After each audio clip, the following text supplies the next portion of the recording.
every time the beat drop.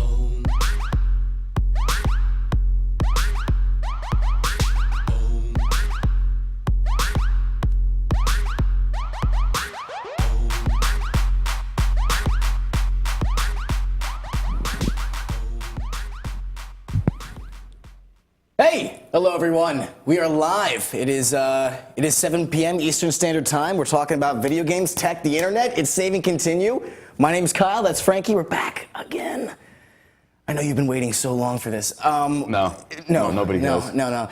It's Thursday. It's been a big week. So much has happened. Again, we say it every week. So much has happened this week. is going to be one of the most, if you don't appreciate what we're talking about, this is the worst show to watch because a lot of this is very specific today. Or I think it's going to cater to a lot of things that people in this genre will care about specifically.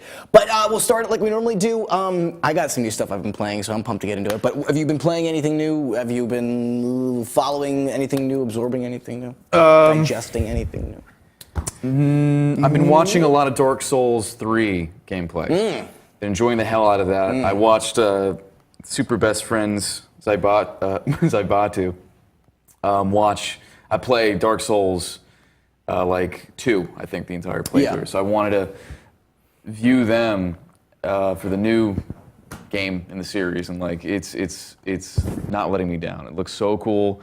It's gorgeous. The graphics are on point. Does Dark Souls have a story? I know nothing about Dark Souls besides the fact that it's just painfully hard. The cool thing about Dark Souls is that a lot of its story is told in the game itself, just from its environment and the people you come across. Like you have to kind of go out of your way to find these. Yeah, you need to dig. But when you dig, but when you dig, you find gold. It's really interesting.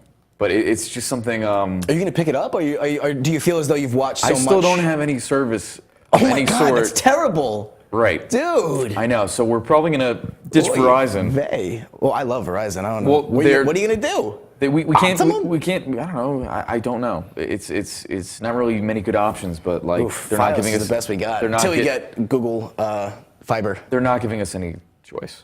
Yeah. So I don't know what's going to happen with that, but I'm not even going to think about that. And other than that, I really can't think of much else because I've been thinking of, since I don't have online capabilities right now, I might as well just play The Witcher 3 and finally some kind of campaign thing. Yeah. Finally get into it. Yeah, Settle but in. even that I just haven't been paying attention to. Luckily it's been a week of kind of news, more or less. It's been less release intensive, much more like big news has come out from a variety of different things, and we were luckily granted a bunch of premieres from a couple shows, which we'll get into and everything. I'm super late into it, but I finally got my hands on Blood Dragon, which was the Far Cry 3 DLC. Yeah, when you texted me, I'm like, Blood Dragon? What the hell are you talking about? Well, it became infamous as one of because I knew what it was. It's so outrageous. Basically, they take all the mechanics and kind of the core gameplay of Far Cry 3, and they throw it in this 80s. You're a cyber commando. It's got some of the fun. I haven't laughed this hard in a game in a long time, if ever this hard. Because I can't even repeat some of my favorite lines just because some of them are very mature. But it's just.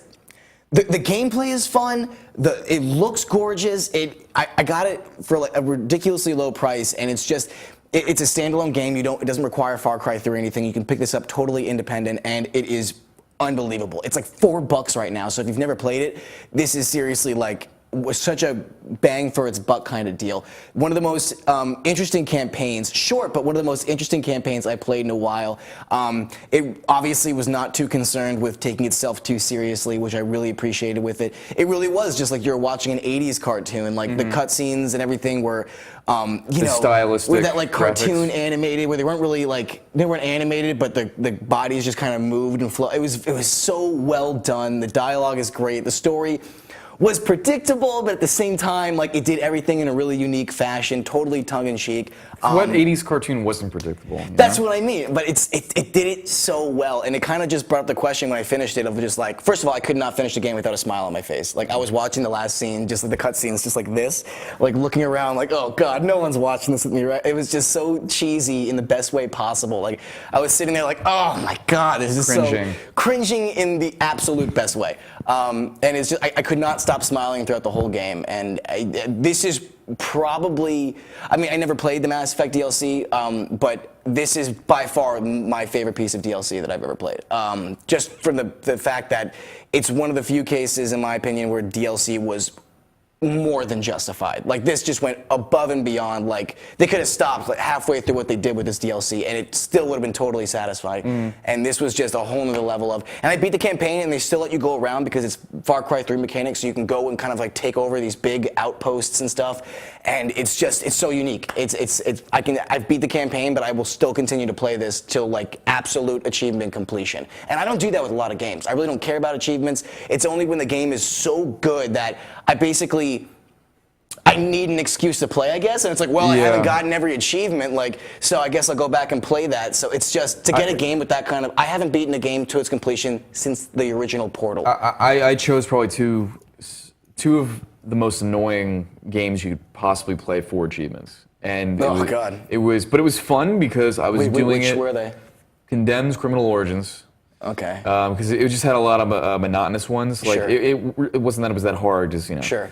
Yeah, same with Blood Dragon. A lot of the achievements weren't particularly original. It was just like, it was an excuse to be like, I haven't beaten it to its full completion. Might as well keep playing it over. And even when I do beat it to completion, I'll give it a couple months. I will go back. Like, it's one of those great palate cleanser games where it's just like, you get your ass kicked in Call of Duty or something in a hardcore and multiplayer game, and you're like, I just want to destroy everything. And that's the beauty of it. So. But if you haven't played Blood Dragon, it literally is like $4 on PC right now. It's gorgeous. Runs on some low hardware too, which was very surprising. I'm playing this on 60 frames per second, like 1080p. It looks amazing, which is impressive because it is dated. It is a couple years old. Well, yeah, that's still why gorgeous. When you texted me Blood Dragon, I'm like, okay, I know what Blood Dragon is, but like, you can't mean that. It's just a total assault on the random. senses, honestly. Just neon lasers, and at the end you like ride, because Blood Dragons are these beasts that exist in the world, and they're incredibly hard to kill, and you can kind of like send them in certain directions, so you can like take out outposts in Far Cry, much like in Far Cry 3, how you can bring in like a lion or something to like eat a bunch of the guys. You can lure these dragons into the outposts, take out like a bunch of guys. There's multiple ways to tackle it, and it's so deep for a game that costs so little and is considered DLC. It gave me the same vibe as State of Decay, where I was like, I paid $12 for this game, and I played the campaign 4 or 5 times over, and I played the DLC. I played all of it, and I was like, this game was $12, and I've gotten more out of it than I can name a handful of AAA titles. I paid $60 for it, and it's just it's amazing. A AAA State of Decay game would be amazing. Could you imagine? That was the only negative I had with it, was the budget. That was the only negative. Sometimes your car little would janky. I think that could be attributed to the budget, though. Yeah, a lot absolutely. of the frame rate, or your car would kind of jump forward. It was. I think the game was janky because it was doing so much on so little. Like, that engine was just not powerful enough to do what State of Decay was like doing well, which was crazy impressive. But yeah, Blood Dragon, you really should play it. It's great. Moving on, we'll get this one out of the way quickly. PlayStation Plus recently released information on its store as a listing and took it off immediately after, and therefore people have now gained or understood the new name of the next Call of Duty title, which will be Call of Duty Infinite Warfare, and it will take place in the deep future, and you will be in space, and a bunch of the Call of Duty kids are throwing a fit about it. I haven't played Call of Duty titles in a couple times, but from the one complaint I get from everyone from Call of Duty is, it's the same game over and over again. And so now they have Advanced Warfare, where you basically have jetpacks and all this like parkour moves and stuff, and we're going into deep space, and there's Black Ops, and these kids are still complaining, and it's just like, I thought you wanted new things out of Call of Duty. If anything, this is the game that could get me back into Call of Duty. I want more space games, you know what I'm saying? And to have, the Call of Duty action, which they do admittedly do very well in the space setting, would be awesome. I thought Advanced Warfare wasn't far enough for me. So this feels like, we're crossing. I have to admit the whole, I guess, wall running element of the new Call of Duty is kind of cool to watch. Like, I was watching some footage and some like plays and stuff like that. It's not the same Call of Duty, which I appreciate. Yeah, I could see Halo doing that in the next iteration too. The whole they kind wall of run. have. Wait, what? Well, yeah.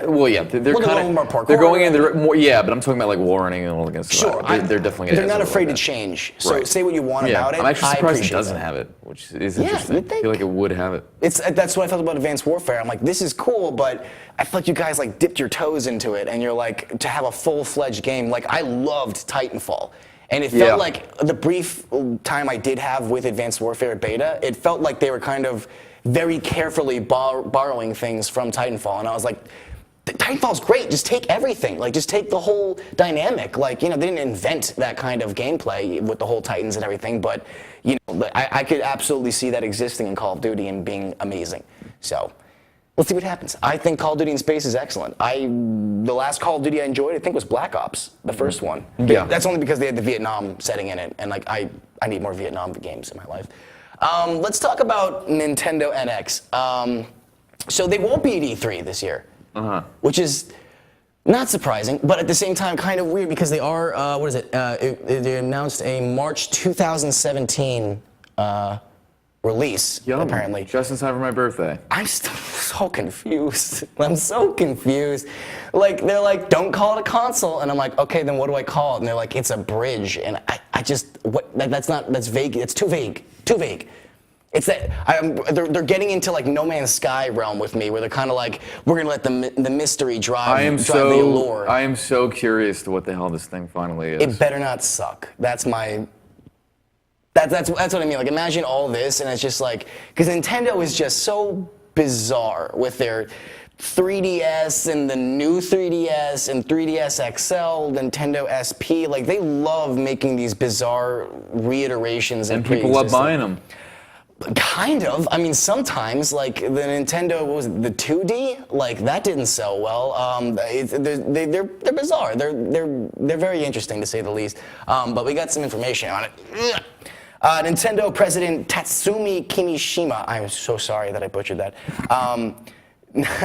says that it is, quote, not merely a predecessor to 3DS or Wii U. It's hardware that's been made with a new way of thinking, just as vague as he's always been. I feel like Nintendo gets off on that. Like, it's like gaming will never be the same, and it's like, take it easy. The Wii had a joystick. Like, I feel like they constantly feel like they need to reinvent the wheel. Yeah. When I think their strong suits is less about the hardware and more about the software. I think they need to focus more on gameplay again, more than anything else, because I mean, the game pool has been shallow since. Dude, we need new IPs. Is what we need from Nintendo. Honestly, I'm so sick of the same goddamn catalog. No, over and over. I'm going to tell you the truth. I don't think we need new IPs from Nintendo. Yeah. I think we need to use the IPs that they don't use anymore.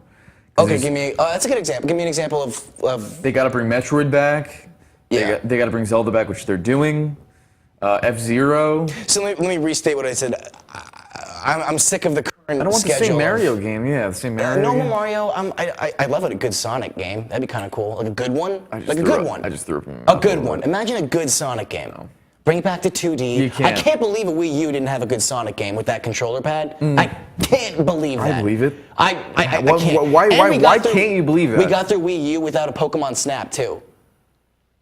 Like, what in the hell? They're going to stop production in 2018. This is the whole point that I'm trying to make here, is that I want Nintendo to focus. I mean, it's great to innovate, but they should be focusing less on hardware and more on software, because that's where I think their strong suit is. I think they have a stronger software lineup and IP selection than any other competitor on the market. Nintendo has characters that are on a whole other level than any other system, Yeah. And they just don't use them. So it's again, going back to what you said, they're bizarre. They're it's weird. So weird. We've talked about it before. Like, they'll just be like, just years of just terrible sales, and they'll be like, we're going to keep going because eventually the market's going to go in, and it does. The problem is Nintendo has so much money, they don't have to break out of their mindset. Their sales were down for a long time. No, now they're down. They went down 40% or something like that. Yeah, but they're gonna power through it because they got enough money to like lose hundreds of millions for years and still be in like perfectly fine business. 400%. It's something crazy that I couldn't believe. Where I was like, how can you still function? I don't know. It's nuts. But so it won't be a show. No, it will be a no show at E3, which is That's super surprising to me. Everyone's abandoning E3. That's what's crazy to me. Everyone's jumping. Like Ubisoft has got their own conference now. Like EA is going to do their own thing. Like Bethesda has their big Bethesda. Are you surprised? You know what? I'm not surprised. I'm more disappointed. E3's been a sinking ship for years. And I've always enjoyed E3. That's why I'm a little disappointed. I mean, will the results be better? I've enjoyed E3 for the wrong reasons. What does that mean? Just the cringe-worthy stuff that comes out of all the conferences. And then somebody just compiles it all together. I love all that crap. I like having a bunch of reveals in one time span. You know what I'm saying? Like 4 days, E3 lasts. Yeah, but and then it's just like for the next 4 days, it's like video game news Christmas. This comes back to the conversation we had last time. Is that I think I'm just kind of bored with this the same old thing. So I've kind of lost the appeal of E3 is lost to me because you pretty much already know what's going to be at E3. There's no surprise left. I feel like there's not really as many surprises anymore as there used to be. You know, everybody needs to know everything like right away. You know? Yeah. I mean, it's like, I still think it serves a function. The novelty of it just isn't there. I don't think.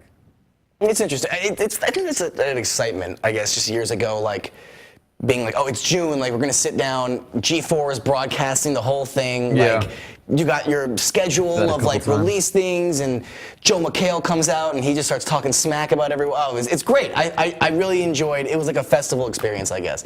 And now we have. I mean, there's pros and cons to everything. Now we have a bunch of smaller E3s, more or less, that people kind of gravitate towards, as opposed to this one big event.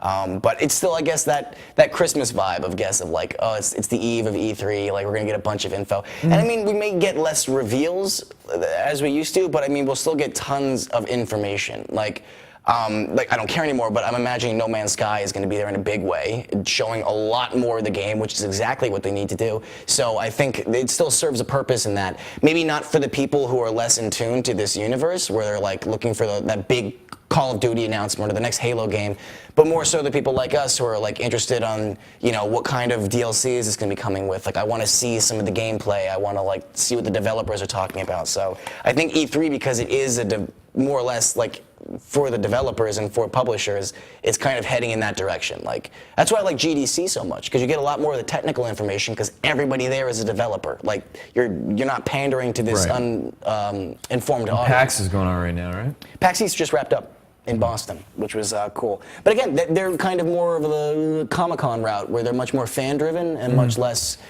you know, so those are fun if you're there, but obviously you're not going to go on the internet and find too many big reveals at PAX East. Those, you go there, you go to a conference, or you go to a panel, and they show exclusive footage of The Walking Dead Season 7 or whatever. Oh, boy. Well, we talk about that. I'm so excited for that. I'm off. We actually missed talking about that because I'm off the bandwagon. Yeah, I started reading the comics. I'll tell you what, man. I'm not affiliated with The Walking Dead in any way besides the show, and I stopped after season 3. I started reading the comics just because I was just like, this is just better. It's just better. The comics are just better. And I hate to be that like purist, but it really is. It's just like The Walking Dead has abused cliffhangers for me. Like there's just I feel, Bonnie and I have talked about this a million times. I feel as though like they wrap up every season with, we need to have a cliffhanger so that the audience comes back in 6 months, and it's just like, you don't need that. You don't need a cliffhanger. Like that's what's gonna drive people away. We're here, you have us. If Negan had just taken out that person, who's probably Glenn, like let's just be real here. He just got cast in a bunch of new movies. He's not being spotted on the set. It's him, he's dead. Just show us that, and then let us hate Negan for 6 months. Just pure hatred for 6 months. You really think it's Glenn? Because of that reason? I do. There's some audio files released and everything. I do as well. I don't care at this point. It's not going to be Norman Reedus. AMC owns that character. It's not owned by Walking Dead. The Walking Dead TV show invented that character. He does not exist in the comics.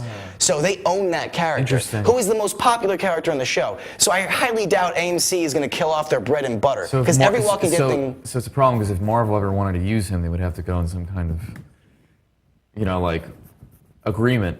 What? Are you referring to Spider-Man? Yeah, or something? like Spider-Man. Two totally different scenarios. But I mean, you go into like FYE or like Hot Topic, you look at the Walking Dead merch, it's all Daryl stuff. It's all, they're not going to kill off Daryl. Yeah. So at this point, I just don't care.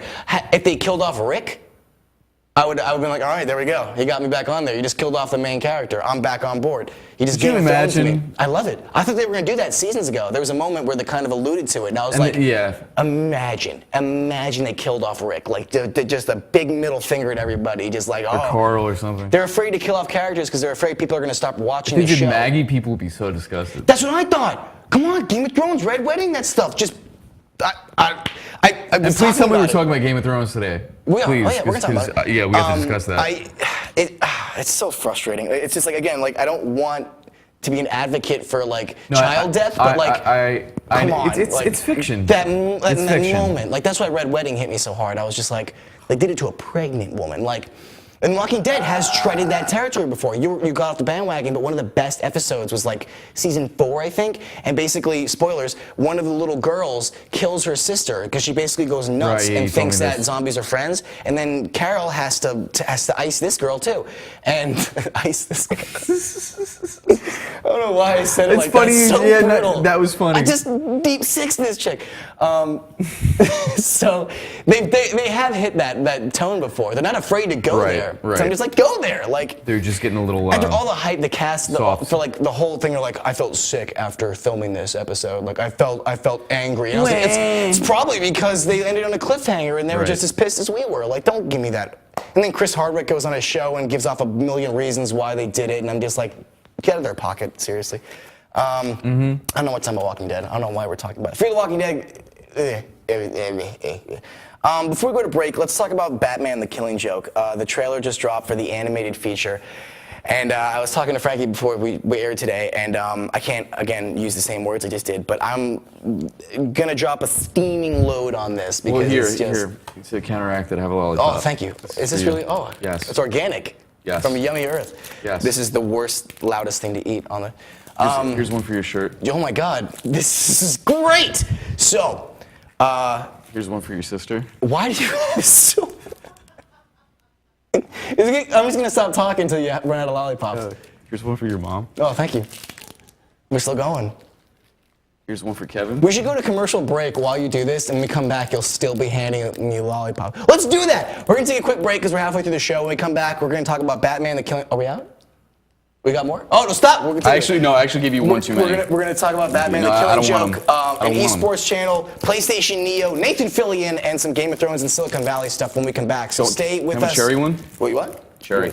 We'll be right back. You good? Yeah, I'm good. You all of them? Excellent.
Hey, this is Chris Jake, and if Inravio.com spots you at an event wearing this bracelet, they will give you $100.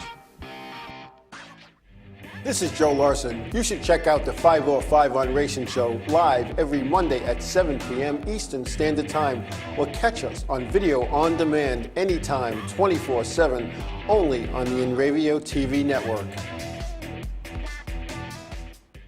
Village Music Shop of Mastic.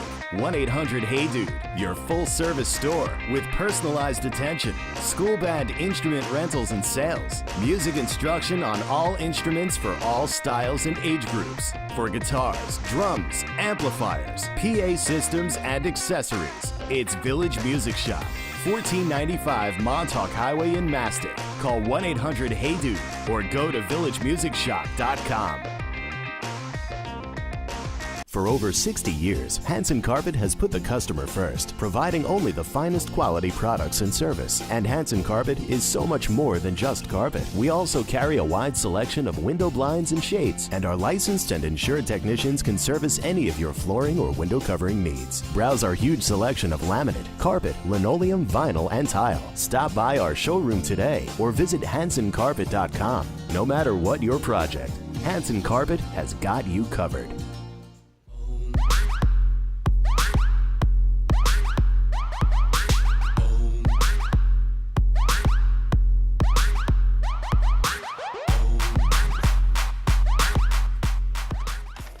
Yay! We're back. It is 7:28 p.m. Eastern Standard Time. We're still talking about lots of stuff.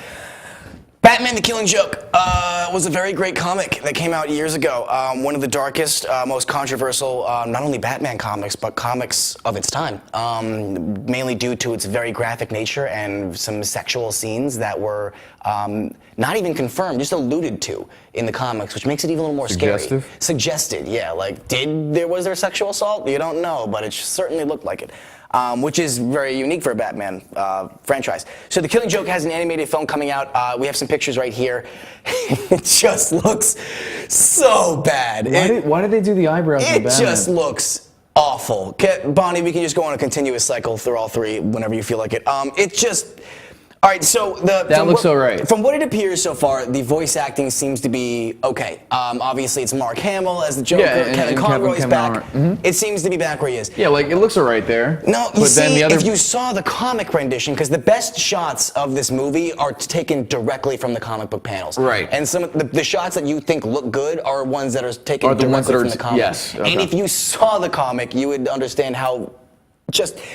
The point of this comic is that it's graphic, it's bloody, it's dangerous, it's violent, it's sexual, it's gritty, and it's detailed. Keyword, detailed. And so this trailer is alluding to just piss poor animation. And that is going to directly affect the tone of this because a lot of these scenes have to do with like the wrinkles in the Joker's smile and the bruises and the blood spat, all these gritty moments that you could get away with. Like this animation has been used before in Batman movies, but Batman the Animated Series, that PG shows that show up in Saturday morning cartoons. This is an R-rated animated film. It's R. Really? Yeah, 100% R. So it's going to be alluding to a lot of stuff, and to have this lack of detail and this... There was one scene where Batman walks past a jail cell in the trailer that I'm pretty sure was running at 12 frames per second. And you can't have this choppy animation and lack of... Can you show the pictures one more time?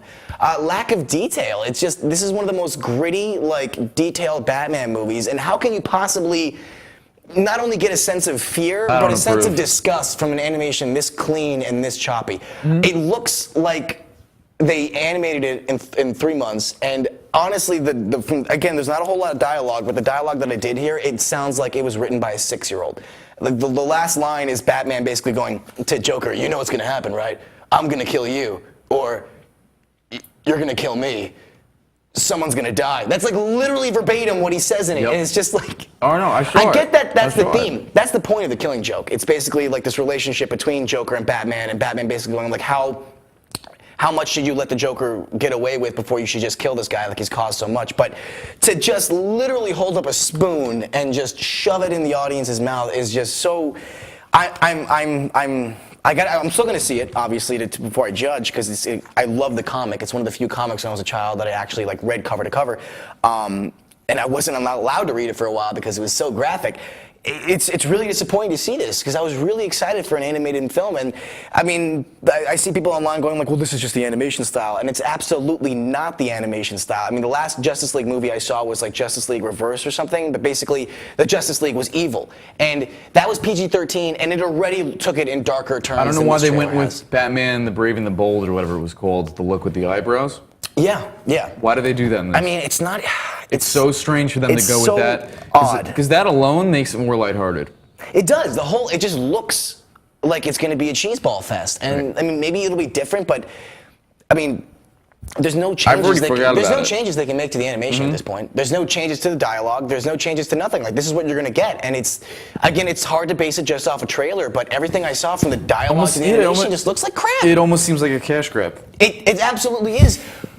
But that's such a bad move because The Killing Joke critically was fantastic, but it was not the most the best-selling animated Batman thing. I don't like DC as a company. This comics issue kind of hits a niche, more or less. So it's to be like, oh, cash grab with this is bizarre, because it's just like, this isn't going to be a cash grab. Like, this is going to hit a very core group audience. Like, no parents can let their little kid watch this. Like, God, I hope not, unless they don't understand the context of it. But it's just we're getting an R-rated Batman movie, but it's animated as if we're going to a G-rated film, and it's just, there's so much.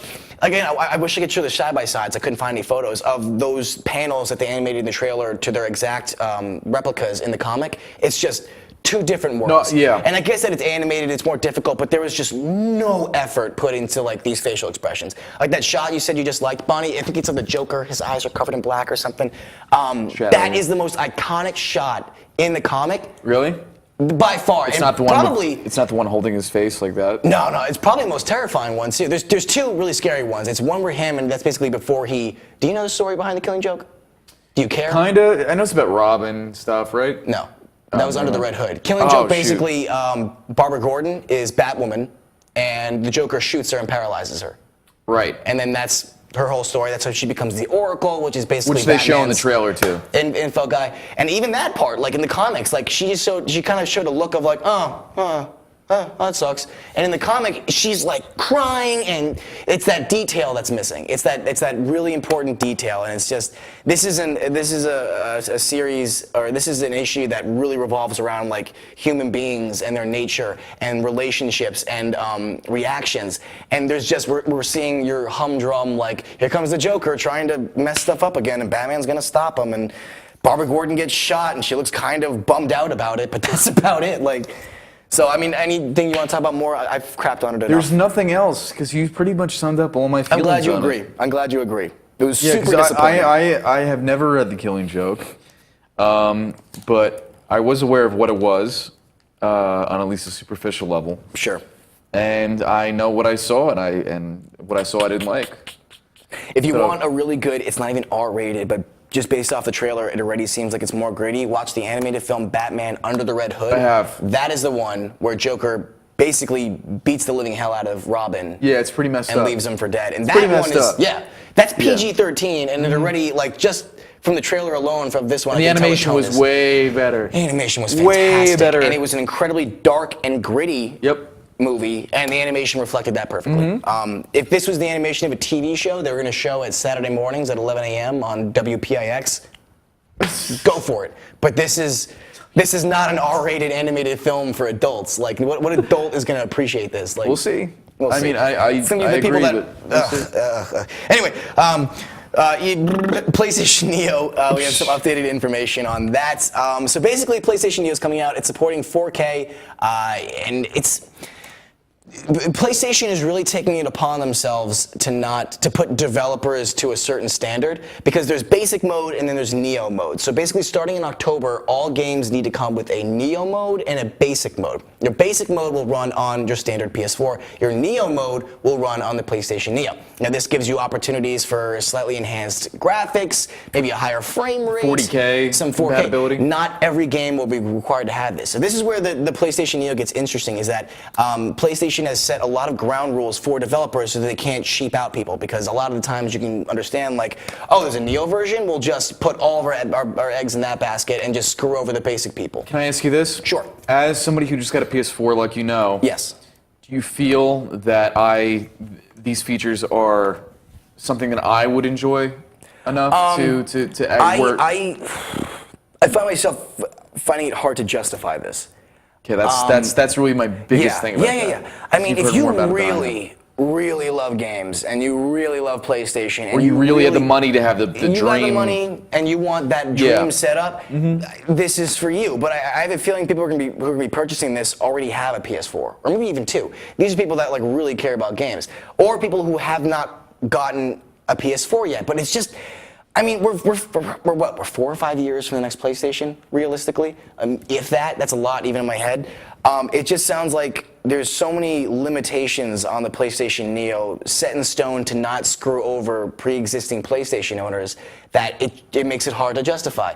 Like they already said that, for instance, if you're going to have local multiplayer on your game, it has to be included in basic mode and Neo mode. But Neo mode could support 8 players, where basic mode could just support 4. So it's a lot of just like bargaining and giving and taking, whereas it seems like PlayStation will get, for original owners, will get everything that they're promised, but you can get better versions of it on the Neo. That game in 60 frames per second, that game in 1080p, that game with several more, but there will be no exclusive DLC. There will be no reason to purchase the Neo other than a better performance from your games. I had an interesting thought. I feel like the cool thing about the name, the brand of PlayStation, that is just a code. Is that no? I know, but what I'm saying is the cool thing about the name of PlayStation. PS1, 2, 3, 4. I feel like it's timeless. I feel like no matter how many PlayStations they make, it'll still feel fresh and new. You know what I mean? That's why the Xbox went back to 1. Yeah, but the Xbox One just sounds stupid. I mean, no, but I agree. But like, what were you going to do? Xbox 360 to 480 to 720? That's my point. I think they abandoned that. But that's my point. That's why I'm saying PlayStation, because Xbox is not. You're putting yourself in a weird like shoehorn. Yeah, like the Wii is now got to have ridiculous crap because they named it bizarre. Like, now they're forced to do that as opposed to just going, we're going to do GameCube 3. Like, no, I hope to God. GameCube 2, GameCube 3, GameCube 4. I would love that. Actually, that would have been cool. That'd been great. No, that would have been great. Really awesome. I agree. Yeah. I've never thought of it that way, and now I'm really sad. Yeah. But we don't even know if the Wii. What is it? The NX? The Nintendo NX. It's called, okay, so the Wii is not attached to it, the Wii title. No. So this might not be a Wii system. Maybe this will break the Wii cycle of Wiis. I mean, it's not surprising. I mean, Nintendo's been doing what PlayStation's about to do for years. Like we just talked about 3DS, new 3DS, 3DS Lite. I think it's just following that platform of like what cell phones are doing now. Like there is no iPhone 5 to 6. It's iPhone 5, 5S, 5C, then the 6, then the 6X, then the 6 baloney, 6 blue, purple. You know, it's just different, better iterations of it. And I don't want to be that guy, but this is sort of why I'm super happy I went to PC when I did. They're the iPod Pygmy. Pygmy, exactly. We're heading. I made that up, right? Oh yeah. Oh, okay. The iPad Pygmy. The iPod Pygmy. Yeah. I mean, incredibly racial. I thought you were serious or saying like, yeah. I mean, even a pygmy-colored iPod. I'm like, that is incredibly racist. No, it's just so small. It's an iPod for pygmy people. It's so small, yeah. Yeah. Like but like fits in your thumbnail. It's all these developers they're adopting the PC architecture, and it's working for them. And they're all kind of heading in this direction with mods on consoles and upgraded PS4s with 40K. And when you look at it, the main argument for consoles over PC is price and convenience. Convenience, I still totally get. Some people just want to buy a disc, put it in the system. That's it. They're done. They're playing. But price-wise, I mean, when you look at it, you're buying a $400 PlayStation 4. You're buying like $80 on top of that for PlayStation Plus. And all that adds up after years when you get then you need a typing machine for your other stuff. And then if you get a PC, I mean, $800 is all you need to have. I mean, that'll run virtual reality, for God's sakes. We're heading in this direction now, and it makes me desire consoles even less than I already do. Again, the only thing is convenience. I'd like to have. I'll switch to PC eventually. I'd like to have a PS. Happen. If I had my way, I'd have a PS4 in my living room right now because that's a great on the couch Blu-ray player, play some games. Right. So, admittedly, I would still like a console for that. Well, if I ever decide to get the 4K, I'll sell you. I'll take it. I genuinely will. Because again, even that, it's just a great Blu-ray player. It's just a really bargain-based Blu-ray player. Did you see the new Silicon Valley episode? I did. Let's talk about that. Oh, real quick, Nathan Fillion has been confirmed for Guardians of the Galaxy 2. He's finally getting a superhero. What? He's finally getting a superhero. Are you serious? Yes, he is going to be Wonder Man. He is going to be Wonder Man. What? Which is great. Wonder Man is super important. What is this crap? Wonder Man is integral to the Marvel storyline, my friend. Wonder Man is the leader and the creator of the West Coast Avengers. Of course. So he sets up the Avengers on the West Coast. Which is interesting because he's a Marvel character and he's popping up in Guardians of the Galaxy first when he's so closely tied to Avengers, which makes me super excited because eventually they're going to do Infinite War, and I'm really hoping for Guardians of the Galaxy hitting Avengers. So yeah, I just wanted to bring that up. There's a bunch of things on his set. We don't know how deep his character is going to go into it. The thing about Wonder Man is that he's a superhero, but he also, in the comics, tries to tackle Hollywood as an actor.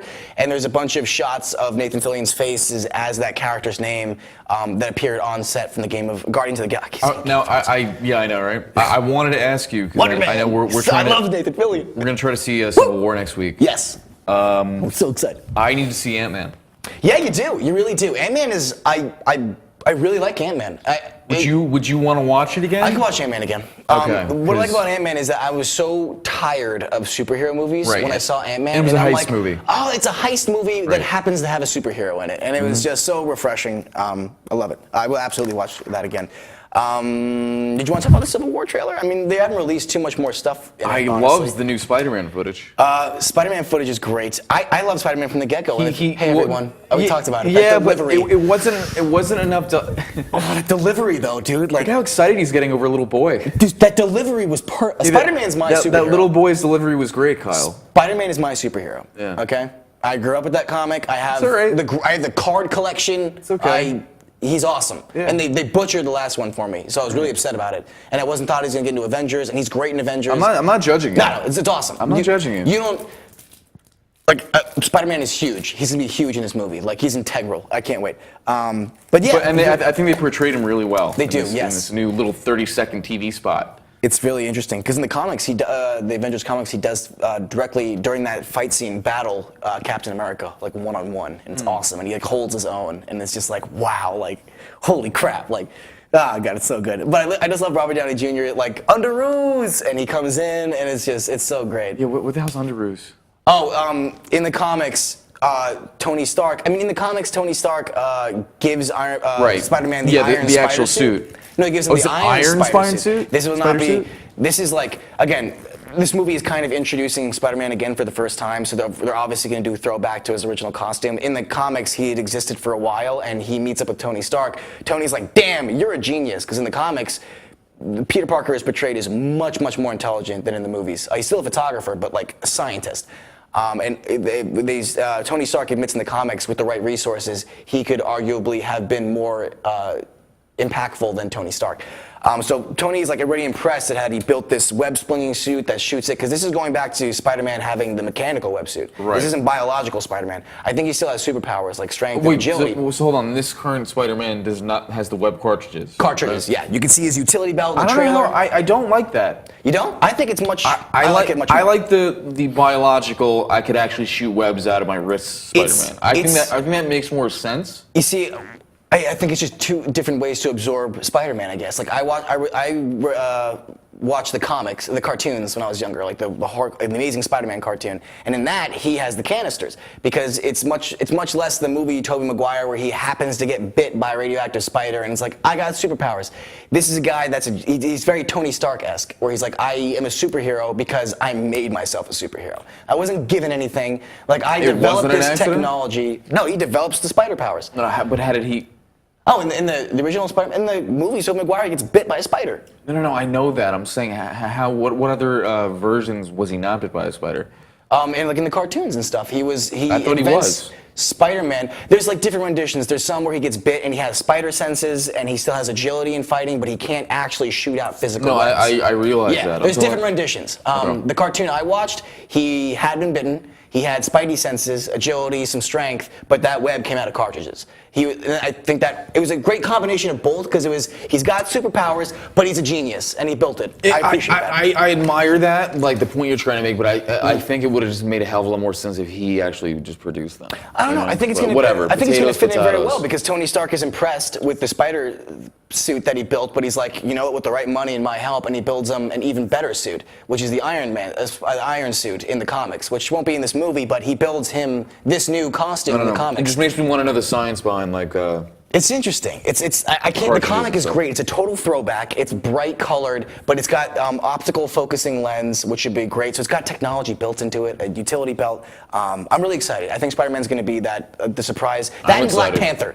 Yes. I think Black Panther. People are going to walk out of the theater going, Iron Man's sweet, but that Black Panther, like, holy crap, like, because there's a shot in the trailer where he just gets, like, shot by, like, a chain gun from a helicopter, and he's just like, huh, what happened? Like, bullets are just flying off on him. I'm just like, this is arguably one of the toughest dudes. What kind of suit does he have? He has a suit made entirely out of what Captain America's shield is made out of, vibranium. His entire suit's made out of it? Mm-hmm. Holy crap. In the comics, he's a king in, like, Africa. Right, right. And his father is the Black Panther, and he gives him the suit, basically. And again, his character in the trailer is at that UN meeting that explodes. So I'm thinking maybe his dad gets killed, and that's why he's so angry, because everyone thinks Bucky, the Winter Soldier, blew everybody up. And you see in one of the shots, him, like, chasing him down on the street, one of the best shots in the trailer. And I was like, oh, he's pissed. Like, this is going to be good. There's a lot of back and forth on it, so I'm really excited. But let's talk about Game of Thrones. We only got 10 minutes in Silicon Valley. Go ahead, Game of Thrones trailer. What do you think? Or episode 1 premiere. What did I think? I think I found it enjoyable. I saw it with you and James, and it was entertaining. Had me on my toes. It was cool how a lot of plot lines were either wrapped up or at least, Pushed forward. Mm-hmm. Which was much needed for, like, Sansa's storyline with Brienne and all that kind of stuff. But a point I want to bring up more than anything is that a couple critics because I like to look at Game of Thrones reactions from people. I listen to podcasts afterwards, analyzing it. Hell yeah. It's one of the few series that I actually like doing that. Sure, it's fun. And 2 critics, they said a similar thing that I was thinking, and I didn't know how to put it into words as elegantly as they did. And the thing is that when I watch Game of Thrones, while I do enjoy it, I feel unfulfilled and satisfied with every episode. With the rare occasion that we get something like Hardhome, where there's one location that's being focused on. The show has almost become like a clip show of just sections of the world of Game of Thrones. This episode especially. Yes. This episode, I was going to bring that up, especially was just like, boop, boop, boop, boop. Yeah, let's see what everyone's doing. It's almost like it's formulaic, and this isn't the first time they've done this. I mean, season 5 was very much the same, so was the season preceding that. Season 5, I really wasn't much of a... We're in 6 right now, right? Yes. Season 5 was okay. Season 5, I wasn't... it was my least favorite season. Definitely. Are we in 5? No, we're not in 5. We're definitely in 6. Because there's only one more season. Oh, really? They're going to have season 7, and they've been rumoring to split it. Do a movie. Split it. Split a movie, right? No, split the series. Oh. Like season 7 will take place over 2 years, one being 4 episodes, one being 3 episodes. They're going to Mad Men it. Yeah, and the series just finally diverted from the books too, so it's interesting that we're seeing George R. this. Martin already admitted that, like, once this ends, like, there's plenty of things to be told about Westeros. So we're going to get a lot of, much like Star Wars, Game of Thrones spin-offs. So I'm hoping for the rest of the season that they don't go with the, I guess, tried and true Game of Thrones formula where we just see character-driven segments just kind of pieced together. Yeah. That don't necessarily have to do with one another, at least immediately, which is fine. But it takes me, I don't know, like it makes things move so quickly, and not in a way that I can't see what's going on. It's more in a way of I really didn't have time to appreciate it. Yeah. Thank you. Totally. So the first couple seasons of Game of Thrones weren't really so much like this because everybody was involved in a particular place. So 1 hour of Game of Thrones felt longer than I think the hour. All the characters got spread out, and they've never come back together. Right. So, like, for instance, in the episode, there was just, you know what it was? There was just so many, for me in this episode, I really did not like this episode. Like, I watched it a second time afterwards, and I really did not like it. There was first off, just production-wise, like 4 or 5 like continuity errors in there that made no sense. Where? First off, Sansa and Reek are getting chased by these soldiers and dogs. Brienne comes out and saves them. What happened to the dogs? And at one point did they fight dogs? At one point did the dogs run away? The dogs just disappeared out of nowhere, into thin air. Out of nowhere. Just disappeared. You're right. So Holy crap. basically, the Sand Snakes come in and they kill their cousin on a boat. How did they get on the boat? They were on the shore in last season watching that boat go away. Then all of a sudden we cut to them. They're on the boat and they kill their cousin. Then that boat arrives in Westeros and they all get off and then they're off the boat again? It's on a different boat. So no, it's on the same boat. How do you know? Because they talk about it. Their cousin is going back with Jaime's like daughter or whoever she was. No, he wasn't. Yes, he was, dude. No, they're on the same boat. That's a huge mistake. They wouldn't do that. Go look them up right now. I know it's a massive mistake. Look it up. No, that makes 100%. That makes no sense. I've watched like 4 different videos about it and some analysis on podcasts. it's universally agreed upon. That's what happened. They were no on sense. that boat. I know. That's why I'm bringing it up right now. I know. That's why I'm saying. So apparently they let the boat leave. They got on a separate boat, caught up on that boat, snuck to the bottom of the boat, killed her cousin. And by the way, they killed her cousin just like so casually. Their family member just did not care. And also, well, I mean, come on. Did we really? Is Game of Thrones so low that we really just got a stolen kill joke on Game of Thrones? Like, oh, you stole my kill. Like, it was just so out of place and crappy and cheesy, and it was just like such like that. The problem with the Sand Snakes are like they've been defanged to me. I am not afraid of the Sand Snakes. I don't care about the Sand Snakes. They've always been lackluster. Yeah, I like the great. one. Yes, I like the one. That was one of the best scenes ever. But they are not a threat to me. And then I feel like in this episode they're like, oh, Sand Snakes are tougher than you think, and it's just like so. This woman kills the leader of Dorne because he refuses to go to war with the country that has way more resources and way more power than them over the brother's death, over a brother who's being arrogant in the first place. It just makes no sense to me. I don't like the storyline of Dorne. I don't care about Dorne anymore. Dorne is nothing. It's always been too talky anyway, and now I really don't care about it because it's just like it's run by these dumb girls that are just like they don't care. It's just I don't care. When Oberyn was alive, Oberyn in the books, it apparently is a awesome character, and then he was cool in the series. No, not even. Didn't even hit where he's supposed to be. Apparently. No, I know, but I'm saying he was still really. Like in the books, they see the assassination coming, and he has this great speech about like, "I knew that you're going to try to assassinate me." He's like, the thing about this is that like, I'm talking about the king of Dorne right now. You know what I'm talking about? Yeah. His brother. Yes. Oberyn. And it's just like, my brother was the Viper. Like, everyone feared him. They knew not to mess with him. And it's like, the only problem is that brings heat. I'm like the grass. I move with the wind. No one suspects the grass, but sometimes the Viper needs to hide. Who shelters the Viper? The grass. And it's this great speech, and he's basically like, I saw you guys coming, like, doing this already. And the Sand Snakes get taken out instead. And it was just so much... It was so much better, and they pulled this crap where it's just like they assassinated him for a half-assed reason.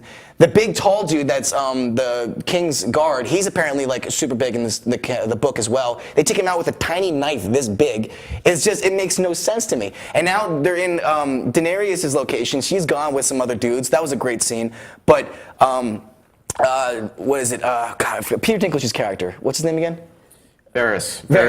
No, it's not. Varys and Tyrion. So basically the whole city tries to assassinate the queen and you and this guy, and then 2 days later you're just walking down the street like, no, we're not going to be bothered, don't worry about it. Yeah, what was that about? It made no sense. That made no sense. It made no sense. And then, all the boats got burned. Looks like we're not going to Westeros anytime soon. As soon as he said that, I was like, I don't care. Then why are we here? Why are we here? Why do I care about Daenerys? Her character hasn't been cool in 3 seasons. Yeah. Like, I don't care about any of these people. Like, it's just boring. Like, it does not affect Westeros that's at all. one of the reasons why season 5 was lackluster to me. It's boring, and it's just now it's like they're not going to Westeros. Like, God, dude, like it's just if I didn't care it's already, going too I really slow. don't. It's going so slow. And they apparently this season is supposed to be chaos. Like it's supposed to like blast through things. It's supposed to be one of the most like hectic, violent seasons, and they have one more left. So they're really gonna have to make moves this season. But it's just I agree. It was just so like.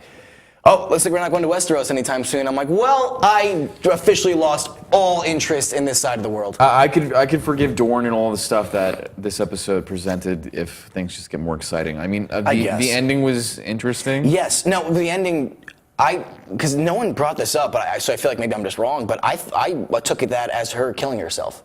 I did too? Yeah. That was the first thing that I thought. No one else is really analyzing it like that. No. Which doesn't mean it's wrong, but it's interesting that no one has that theory. I saw that as her giving up. Yeah. I think universally everyone agreed upon like she's at a new low. Like this is her like because they do that like behind the episode thing after every episode, and they talk about how like she doesn't do this every night. She doesn't take the necklace off and go to bed like that every night. Like she did this for a reason, and it's like. Obviously, she's at a new low, and Stannis was her hope, and then she thought, oh, maybe Jon Snow, and now Jon Snow's dead. Right. And the reason why I liked it was because the idea of it, the whole idea that everybody was banking on her bringing Jon Snow back. Yeah. If this is the case, is Jon Snow's coming back. He is coming back. I'm sure he is. There's no reason. It'd be surprising if he didn't come back at this point. He puts on the necklace. That's what I think. That's what I think. I think Melisandre killed herself. They're gonna find her there. They're gonna find the necklace there through logical conclusion. They'll be like, oh, that was keeping her alive. Screw it. Let's give it a shot.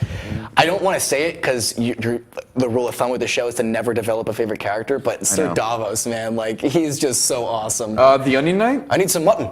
I'm not a very good hunter. Was that his name? The Onion? Yes. The Onion something. I'll need some mutton. Then I was just like, oh my god, he's so good. He's probably one of my favorite characters. He's my favorite character currently. I'm terrified of saying that because I'm sure he's going at this point now. I've loved him since the beginning. Yeah, no, really. But now he's really just taken over this father figure. Since he's lost Stannis, I've loved him so much more. Because he lost and Stannis' daughter. He was so close to Stannis' Sure, but I mean, now too. that he's missing those ties, he can just go full on Davos, and I might just do it up, bro. So I think Wildlings are gonna come back. They're gonna wipe out all the traitors at. Did you call them the Wildlings? Wildlings. Oh, I think you said Wild Things. They're going to wipe out all the Castle Black traitors, and then Sir Davos is going to take the head of the Night's Watch. But again, will that even be necessary after the conclusion of this show? Like, weren't the White Walkers the whole point, and the Wildlings of the Wall? The White Watch. I mean, not the White Watch. The Night Watch storyline right now is by far the most engaging. Yes, absolutely. It's always been great. Imagine this episode without that. That's what I mean. You know, so it almost seems like the rest of the show doesn't even matter. Because look at Hard Home. Hard Home was just focused on them, and it was one of the best episodes in the entire series. Wasn't in the book either. And it wasn't in the book. Yeah, they just allude to it. So imagine, if they just maybe just got more focused again. Remember back when Game of Thrones one episode would take place in the cold, and then the next episode would take place entirely in King's Landing. Like, I loved that, because you knew the next episode, we didn't hear about any of these people. We have so much to look forward to. We have so much to look forward to. I'd rather get a big chunk of something than tiny little bits and pieces of it. And what's your opinion on, what's her face? Oh my god, I'm forgetting names so much. The little girl, she's not little anymore, Arya. Arya Stark. Arya, I feel like I want to like her storyline, but I don't care anymore. I want to, because it seems like it's been going in an interesting direction, but again, I think it's happening a little too slow. Unless they're just really beating it into you that, hey, this is what this girl had to go through to become something badass. I think that's what they're going for. I will forgive it. That's what I'm assuming. That's what I'm assuming. Right. I'm hoping that is exactly what you just said. I'm assuming that's the case. Yeah. The reason I'm able to tolerate this so much is because as soon as she met the many-faced man or something like that, and he was like, if you ever want to learn the ways, call this or say this. Right. Yeah.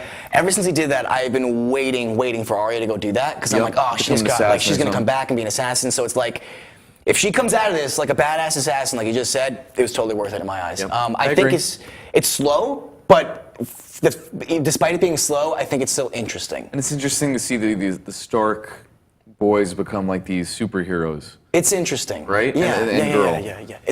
So it's like, yes, it's slow, I admit, but at the same time, there's enough at least happening there where I'm like, you still have me on a hook. Like, I still want to know what the faces are about. Could be worse. Why is this girl beating the crap out of blind Arya for no reason? I don't think it's just petty hate. I think this is part of a test. It all seems like everything she's going through is a test. I think the many-faced man or whatever saw like Arya killing that guy coming. I think he saw that coming and was like, this is all part of a plan. Because he's got that like vibe about him. We got like 1 minute left, but let's talk about Silicon Valley. I thought it was a better premiere than Game of Thrones. No one agrees. I think the Silicon Valley premiere was great. I loved it. Which is great because you were so worried about it. It was interesting because my biggest complaint about season 2 was that they just got their ass kicked the whole the series. And I'm like, this isn't no fun. They just keep losing. And in this premiere, it kind of is just Richard's getting his ass kicked the whole episode, but it's done in a way that he's finally not taking any crap, but at the same time he's being so arrogant about it. But it's just like you see where he's coming from, but at the same time it's like, dude, you'll be so much happier at this position. Like, clearly you're not CEO material. What I think I liked about the episode so much, what was so different about it, was because T.J. Miller's character, Elric, for the first time ever, I think, in this series, was not the biggest asshole on the show. Do you get what I mean by that? Like, I think he was the least, like, pompous jerk on the show, because Kumail Nanjiani and Guilfoyle, like, they were dicks. They were just such, Richards and those two, the whole time I was just like, oh my god, all these people are just jerks. Like, they're just jerks to each other, and there you had, like, Elric in the sideline, kind of just, like, comedic timing, like, here's a bong rip, and it was just, like, it was refreshing to not be like, oh, I always liked his character, but he was obviously, like, the pompous jerk. And he kind of took a back seat in that role. That's funny. And I really, really appreciated that. So everybody's egos are getting to their head. Everyone's egos was getting huge, and I think last season Ulrich had this like very grounded moment where he realized he wasn't top dog and everything, you know, and he kind of was on a low. And I feel like he's back on the rise now, and he's my favorite character on the show. So it's interesting to see this new dynamic where it's like people are kind of changing places, sort of, and it's interesting to see this dynamic. I'm really excited. I have to watch it because I believe the episode is it still free online because I don't have service. Right no. The deal ended Friday to Monday. Darn it. It's Sunday. I'm sorry. Yeah, because I don't have my cable package. I don't have my HBO package. I just discovered I have HBO Go. Thanks, Verizon. Which has been great. I just discovered I had HBO Go. I just downloaded the app. Amazing. I had no idea I had it. Which is you have it if you have the provider. Yeah, but it's like one of those things where we got HBO a bunch of times because they were like, hey, like we'll give this to you free if you hang out for another year on Verizon. So I was never sure if they'd given it to us. But we got to wrap up. Is there anything you wanted to bring up towards the end real quick? Nothing that could be saved for another time. Sure. Just some quick notes here. There's an esports TV channel launching in May, 24/7 dedicated to esports, broadcasting League of Legends. About CS:GO. time. Why are we showing it on TBS? Why are we showing it on ESPN? Dota 2. I think. Well, I mean, no, it's it doesn't. Cool. It doesn't belong on it. No, it's pointless. No, but I think the fact that it's even being entertained, that idea it's obviously it's not going to stay on TBS. If you're going to do it, you have to do it right. Yeah. Obviously, it's not staying on TBS, but the fact that I got to watch a Counter-Strike match on TBS, even though it was 1 in the morning, still pretty cool.